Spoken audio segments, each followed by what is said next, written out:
John Dalton ने अपनी atomic theory में बताया था कि एटम फंडामेंटली इनडिविजिबल पार्टिकल है, लेकिन ऐसा नहीं होता है। ईयर 1897 में जे थॉमसन ने अपने कैथोड रे एक्सपेरिमेंट में इलेक्ट्रॉन की डिस्कवरी की थी, जो एटम का ही फंडामेंटल पार्टिकल होता है।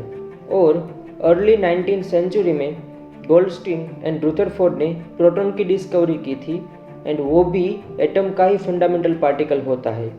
तो बाद में हमें पता चला कि एटम के भी फर्दर फंडामेंटल पार्टिकल होते हैं, जैसे कि इलेक्ट्रॉन एंड प्रोटॉन। तो वो टाइम पे न्यूट्रॉन की डिस्कवरी नहीं हुई थी। न्यूट्रॉन की डिस्कवरी ईयर 1932 में साइंटिस्ट चैडविक ने की थी। अर्ली 19th सेंचुरी में सारे साइंटिस्ट के सामने क्वेश्चन था कि अगर इलेक्ट्रॉन एंड प्रोटॉन एटम के फंडामेंटल पार्टिकल है तो वो एटम के अंदर किस तरह से अरेंज होते हैं। तो एक क्वेश्चन का आंसर देने के लिए सबसे पहले सामने आए सर जे थॉमसन ईयर 1904 में, एंड उन्होंने अपना पहला एटॉमिक मॉडल दिया। उसके बाद बहुत सारे साइंटिस्ट ने अपने एटॉमिक मॉडल दिए। उसमें से रुदरफोर्ड एंड नील्स बोहर का एटॉमिक मॉडल काफ़ी फेमस है। उसकी बात हम अगले कोई वीडियो में करेंगे, लेकिन आज हम समझने वाले हैं atomic model of sir J Thomson, जिसको हम वाटरमेलन और प्लम पुडिंग मॉडल भी कहते हैं। थॉमसन ने अपने एटॉमिक मॉडल में कहा था कि एटम बना होता है एक पॉजिटिव चार्ज स्फीयर से, एंड वो पॉजिटिव चार्ज को हम कहते हैं प्रोटॉन। एंड उसने कहा था कि नेगेटिव चार्ज पार्टिकल मतलब इलेक्ट्रॉन वो पॉजिटिव चार्ज स्फीयर के अंदर इक्वली डिस्ट्रीब्यूटेड होते हैं, और एटम के अंदर total number of negative particle and total number of positive particle same होते हैं। इसलिए थॉमसन का ये एटॉमिक मॉडल इलेक्ट्रिकली न्यूट्रल था। थॉमसन ने अपने एटॉमिक मॉडल को वाटरमेलन और प्लम पुडिंग के साथ कंपेयर किया था।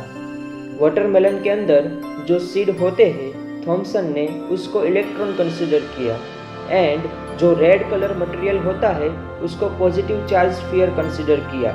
सिमिलरली प्लम पुडिंग में रेजिन को इलेक्ट्रॉन कंसीडर किया एंड रिमेनिंग पोर्शन को पॉजिटिव चार्ज स्फीयर के साथ कंपेयर किया। इस मॉडल को सजेस्ट करने के लिए थॉमसन ने जो फिलोसॉफी सजेस्ट की वो यह थी कि आसमान में जो सन होता है उसका शेप स्फेरिकल है। क्या सन को किसी ने बनाया? नहीं, वो अपने आप बना हुआ है और उसने स्फेरिकल शेप ले लिया। आसमान में जो मून है, क्या मून को किसी ने बनाया? नहीं, अपने आप बन गया और कौन सा शेप ले लिया? Spherical shape. अगर हम हमारी अर्थ की बात करें तो अर्थ को किसी ने बनाया? नहीं, किसी स्पेस इवेंट के द्वारा अपने आप बन गई है। कौन सा शेप ले लिया? Spherical shape. ये वाटरमेलन है, क्या आप और हम में से कोई इसे बना रहे हैं? वो तो नेचुरली बन रहा है। शेप कौन सा है? Spherical shape. लगभग मैक्सिमम फ्रूट का शेप स्फेरिकल ही होता है। तो जे थॉमसन ने कहा कि इस यूनिवर्स की कोई भी चीज़ ले लो जो अपने आप बन रही है, वह चीज़ अपने आप ही स्फेरिकल शेप ले लेती है, क्योंकि स्फेरिकल शेप लेने से पोटेंशियल एनर्जी मिनिमम हो जाती है।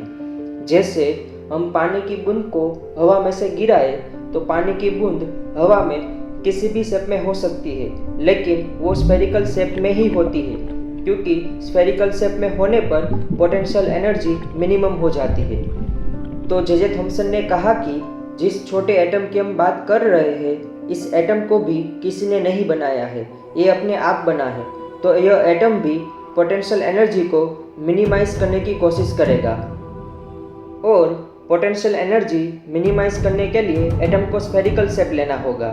तो जे थॉमसन ने फाइनली बताया कि एटम का शेप स्फेरिकल होता है।